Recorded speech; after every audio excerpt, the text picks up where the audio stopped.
Hey everyone, welcome back to my channel, or welcome if you are new.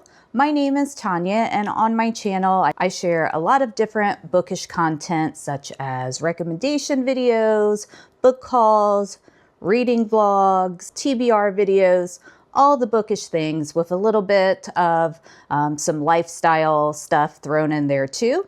So if that sounds like something you're interested, I hope you'll subscribe and become part of my little community here on YouTube. It really helps me out when you subscribe, and I love talking to you guys down in the comments and seeing what you're reading and getting your thoughts on different books. So definitely would love to have you as part of my family here on YouTube. And in today's video, this one's going to be for all those people who are looking at dipping their toes into fantasy, but you've been a little bit nervous about doing it. A lot of people can find fantasy books to be really intimidating, especially epic fantasy, which is kind of what we're going to be focusing on today. And even if you are already a fantasy reader, maybe in this video you'll find out about some fantasy series you haven't heard of or have been interested in. So I hope that whether you're a current fantasy reader or just looking to get started, that you enjoy all of today's recommendations. So sit back, relax, and let's chat about some books. All right, so the first epic fantasy series we're going to talk about is the Dragonlance Chronicles, and it's by Margaret Weis and Tracy Hickman. And this one is an oldie but a goodie. So this book came out, quite some time ago. I'm not 100% sure, but I was 15 when I read it, so it's been out for a good chunk of time. But this is a really easy fantasy series to get into if you haven't read a lot of fantasy before. And don't be intimidated by the book here. This is actually 3 books. This is a combined volume of this particular series. So the books aren't that long. So definitely don't feel intimidated by, how this book looks. The Dragonlance Chronicles is great if you've never read any fantasy before, because it's just your classic, traditional D&D style epic fantasy. So as far as races go, you got your humans, your elves, your dwarves, kind of the traditional races that you would expect in an epic fantasy. There are wizards, there are dragons, which definitely a bonus anytime you can have a book with dragons in it. And you're following a group of companions who are basically trying to save the world. And dragons have returned to the world. They haven't been seen in quite some time. And along with the dragons returning, darkness has also returned to the world. And, a war has started. And like I said, it's just your traditional epic fantasy. It's such a good story. I've read this one several times and I've enjoyed it every single time that I've read it. It is in third person point of view as well. You do jump around to different people's heads to kind of get their perspective, but it is all written in third person. So super easy to follow. The world's pretty traditional as well. The plot's not all out there. It's a great plot, but it's not something that you're going to have to concentrate really hard on to try to follow. So this is definitely a good beginner spot if you're looking to, like I said, just kind of dip your toes into an epic fantasy. Then the next epic fantasy that we're going to talk about is the Last Herald Mage trilogy by Mercedes Lackey. And Mercedes Lackey is one of my favorite authors. She does a wide range of works. She has a very expansive world called Valdemar, which is what the Last Herald Mage trilogy is set in. This, just like with that last book I showed you, is a compilation edition. So it does have 3 books in this particular edition. As you can see, the books, they aren't really that long. So, you don't have to be intimidated by the size of the book. And in this particular book, we're following a young man named Vaniel. He gets sent off to Haven, which is the capital city in the realm that he lives in, basically because he's a disappointment to his father. And from there, he just learns a lot of different things about himself. This book is in first-person point of view, so we're following Vaniel's thoughts throughout all 3 books. And we have mythical creatures in this as well. We have companions, which are essentially kind of spirit horses. And if you read any of these books, you will love the companions. They're one of the best parts of it. And the magic in this particular world is mind magic. And there's various different types of mind magic that people can have. And Mercedes Lackey does a really great job of world building. Like I said, the Valdemar series is pretty expansive. This is just one of the trilogies that is set in this particular world. And I love every Valdemar book that has come out. I have read them all. A lot of them I've read more than once. It's just a favorite of mine. I also started reading these when I was around 15, so they are pretty easy to follow and would be really good for a beginner audience. Now, that being said, Mercedes Lackey as a writer as a whole, most of her series that you will find out there would be great for someone who's newer to fantasy. Besides the Valdemar books, which have several different trilogies within it, she also has other series, one being Joust, that would also be really good for beginning fantasy readers. That one's mainly about dragons and is just a really great little series. The only series by Mercedes Lackey that I would say may not be good for a beginner fantasy reader is the Obsidian Mountain universe. And with that one, it's still a great epic fantasy series, but the names in it are a lot. The lore of the land is kind of hard to follow. You really kind of got to pay attention to, who's doing what, just because the names themselves are so difficult. So that's the one series by Mercedes Lackey that I'd say maybe wouldn't be the best for a beginning fantasy reader. If you're seasoned in fantasy, definitely check out the Obsidian Mountain universe that she has. It's a great series, but for beginners, I would stay in Valdemar and start with the Last Herald Mage trilogy, or pick up one of her other series like Joust. And then the next series I'm going to suggest is Fourth Wing by Rebecca Yarros. And now my friends out there who are kind of seasoned epic fantasy readers, don't hate on this recommendation here. I do have a reason for recommending it. Now, this particular series at its heart would be considered a romantasy, but even with that being said, there is still such a good plot and world structure throughout the series that even if romance isn't like your thing, this is still a great starting point for someone who's just trying to get into fantasy.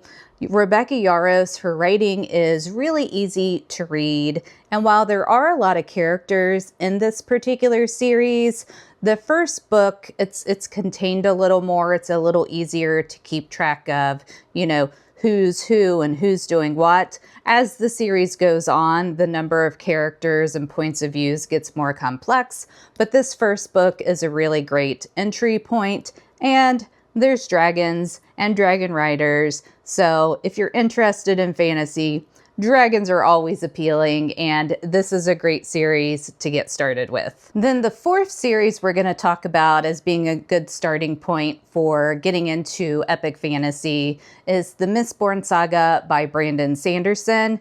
And this may seem like an intimidating series to get recommended if you know anything about Brandon Sanderson, and especially his later books in the Cosmere. They do, he has some series within it that do get quite lengthy. This first 3 books in the Mistborn Saga, the books aren't short, but they're very manageable. They're around 500 to 550 pages each. And what's really nice about the Mistborn Saga itself is, first off, Brandon Sanderson's writing. It's nothing that's super flowery or anything like that. It's pretty straightforward. Now, that's not to say that he doesn't have unique plots and characters, but the writing as a whole is really easy to understand.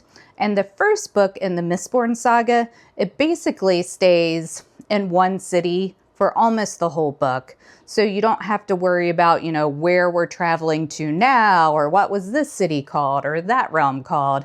It's all pretty much contained in one city. And to keep you interested, it has a really great magic system, great fight scenes, and really interesting characters that you're going to come to love pretty quickly.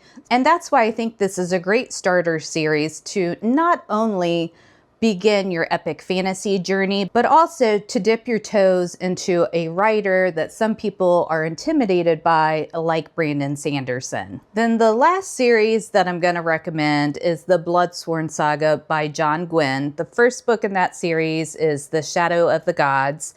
And this particular series, I do think it would be on the upper end of a series that I would recommend to someone who's a beginner to epic fantasy. The world is pretty complex and there are various different points of views throughout the book, and the plot can be pretty in-depth, so you do kind of have to, stay focused on what you're reading to an extent. But that being said, John Gwynne's books, they're super fun. There's lots of plot twists to get you engaged. He has a lot of creatures throughout his books that are, just unique and not something that you see in all other epic fantasy. And he just creates characters that you can't help but fall in love with. You're invested in them. He gives you some of the villains' points of views too. So his books are really engaging, but there is a little bit more to keep up with than some of the other books that I've recommended. Now, he does, set his books up really well, so you get a good foundation at the beginning of the book that's going to help you understand things as you go. And a lot of his books are based in Norse mythology, so there is typically a glossary at the beginning that, can kind of get you more familiar with some of the words that he's going to use. So there is some language in them that you may not be familiar with, but John Gwynne does a really good job of introducing you to those words as the book goes along. And then, like I said, there's a glossary and a pronunciation guide as well. So even though it's a little bit harder than the other books I mentioned, this is an amazing series. It was a 5-star series for me. And I do think that even if you're newer to fantasy, that you're not going to have any sort of problems following along in the book. And it's so engaging that I think you're just going to fall in love with the series just like I did. So that's my 5 series recommendations if you do want to get into reading epic fantasy. And then I do have a book I wanted to mention as kind of an honorable mention, and that is The Poet Empress by Shen Tao. And the reason this wasn't included with my other recommendations is because it is not a series. This book is a standalone and could be a great starting point if you're someone who's a little bit more intimidated by reading a whole trilogy or a whole epic fantasy series. In this particular book, we're following a young woman named Wei who goes off to become a concubine for one of the princes of the realms that she's living in. Now, with the start of that description, you may think that maybe this is a romantasy. It 100% is not a romantasy. It is indeed a fantasy book, but it probably leans a little bit more to the literary fiction side than some fantasy books would. But if you're just looking to get into fantasy, then this type of book could be a good starting point for you. And as I had mentioned, we're following a young woman named Wei who goes off to be a concubine for one of the princes of the realms.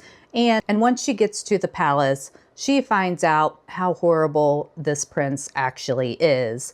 And in this particular land, they do something called poetry magic, and women are not allowed to learn how to read or write.